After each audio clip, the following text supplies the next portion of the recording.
امام صاحب باندې اعتراضونه چې څوک لري دا ځوانان ژوندي دي زه وایم وابي دې مخې ته راشي هغه د اعتراض وکړي شپږ کتابونه زما د امام اعظم ابو حنیفه رحمت الله علیه د مذهب هغه شپږ کتب چې هغې کې 12,80,000 یا 12,75,000 مسائل د قرآن او د سنت مطابق موجود دي السیر الکبیر السیر الصغیر الجامع الصغیر الجامع الکبیر المبسوط الزیادات په دې شپږ کتابونو کې یو مسله د امام صاحب د مذهب یو مسله د قرآن او د حدیث کا چا خلاف ثابت کا زما د زبان د کټکول اجازت به زه په خپله هغه ته ورکمه باقی را پاتې دا چې یاره علمگیری دا لیکلي و شامی دا لیکلي و مولال قاری دا لیکلي و بزازیه دا لیکلي و فلان دا لیکلي نورور ما دا غی تقلید نه دی کړی خپل مقلدین دي د مقلد قول په ما علی الزام جوړې دی شي د مقلد قول ما ته علی دلیل دی چې دغه مقلد ناقل له قول له مجتهد زمی ما تقلید د امام اعظم ابو حنیفه کړي ما تقلید د قاضی خان نه دی کړي ما تقلید د ابن نجیم نه دی کړي ما تقلید د شامی نه دی کړي ما تقلید د علی قاری نه دی کړي ما تقلید د 1500 علماو چې د علمگیری مصنفین دي ما تقلید د غي نه دی کړي ما تقلید د امام اعظم ابو حنیفه رحمت الله علیه کړي دغه شاګردان دغه نه بلا واسطه مشافهتا دغه شپږ کتابونو کې روایات لري وابي نرشه د دې شپږ کتابونو د دې کتابونو یو مسله د قرآن او د حدیث غلطه ثابت کا ستا پړې زما غاړه امام اعظم ابو حنیفه رحمت الله علیه چې څه ویلي د قرآن او د حدیث صحیح ترجمانی کړي امام شافعی صاحب فرمایل جمیع ما قالت الائمه شرح السنه وجمیع السنه شرح الكتاب امامان چې څه وایي د ځان نه وایي دا د حدیث ترجمه کوي حدیث چې څومره دي دا د قرآن کریم ترجمه ده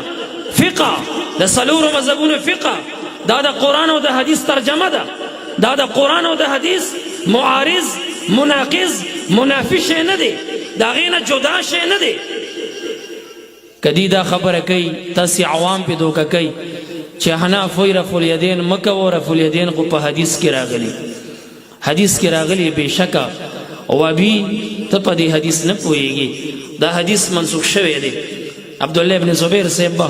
د مسجد نبوي صلی الله علیه وسلم نه هغه خلک شړل هغې به یې رټل هغې به یې دګل هغې به یې ټېله کول هغې به یې وهل چا به چې مسجد نبوي صلی الله علیه وسلم کې رفع الیدین کول ولې عبدالله ابن زبیر صاحب د حدیث نه خبر نو ته په 14مه صدۍ کې خبر شوي چې د احنافو فقه د قرآن او د حدیث خلاف ده احناف چې مانځه کې رفع الیدین نه مني قایل نه دي ته حدیث پیش کې او هغې قرآن پیش کوي 18مه پاره سورة مومنون آیت نمبر 1 قد افلح المؤمنون الذين هم في صلاتهم خاشعون الله وی هغه مؤمنان کامیاب دي چې مانځه کې خشوع کوونکي دي اوس دا څوک دي حبر د دې امت ترجمان قرآن رئیس المفسرین عبدالله بن عباس صاحب ترجمه کوي اے متواضعون مخبتون متواضعون لا يلتفتون يمينا ولا شمالا ولا يرفعون ايديهم في الصلاه خاشعون هغه کسان دي چې مانځه کې عاجزي کوي خضوع کوي خشوع کوي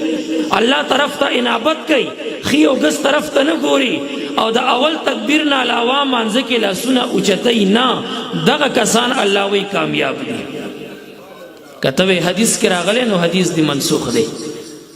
ګینه زه مدني زندګۍ کې د نبی اکرم صلی الله علیه وسلم نه د ابوبکر نه عمر نه عثمان نه علی نه چې دې ته خلفای راشدین وی علیهم الرضوان او بیا د عشره مبشرونه مدني زندګۍ کې رفع الیدین مانځه کې ثابت کا زه به علی الاعلان وایم چې رفع الیدین سنت دی او مانځه کې رفع الیدین کوي خو مدني زندګۍ کې نه د رسول الله نه ثابتولی شي صلی الله علیه وسلم نه د خلفای راشدینو نه او نه د عشره مبشرونه او نه د هغه نورو فقهاو صحابه کرامو نه د عبدالله بن مسعود صاحب غوندې عظیم صحابي راځي او خلکو ته وایي روایت د ابو داود شریف دی الا اصلي بكم صلاه رسول الله اې د نبی اکرم صلی الله علیه وسلم په شانتي منځ درته ونه کم خلکو ورته ویل ډېره بخشي راته وکړه نو پاڅېدو او د 4 رکعاتو نیت تړي صرف اول رکعت کې اول تکبیر سره لاسونه پورته کوي او بیا تمام منځ کې د اول تکبیر نه علاوه لاسونه اوچت نه که او چې صحابو ته مخ راړی شاګردانو ته وی هاکذا صلات رسول الله دا څنګه مونځ چې ما وکړو د رسول الله مبارک مونځ هم داسې و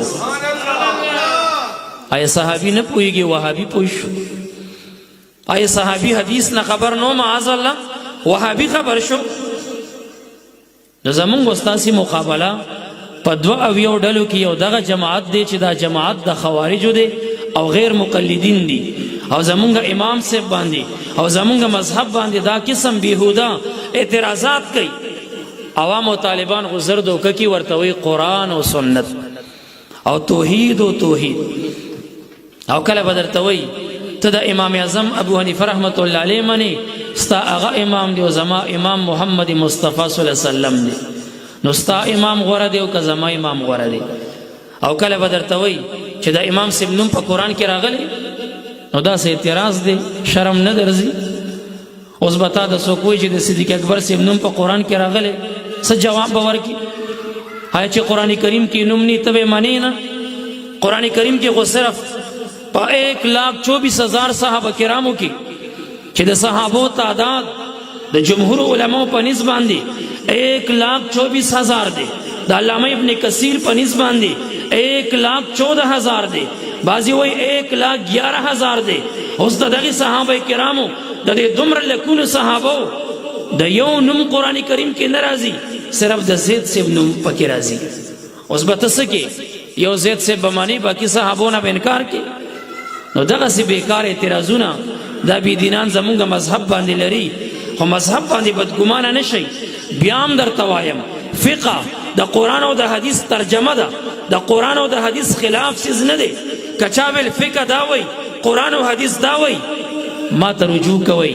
ما سره رابطه وکئ د امام صاحب رحمت الله علیه د مذهب جواب هغه زما په ذمه دی د امام صاحب رحمت الله علیه د مذهب د مسلې ثبوت به د حدیث نه دا ځوان ورکوي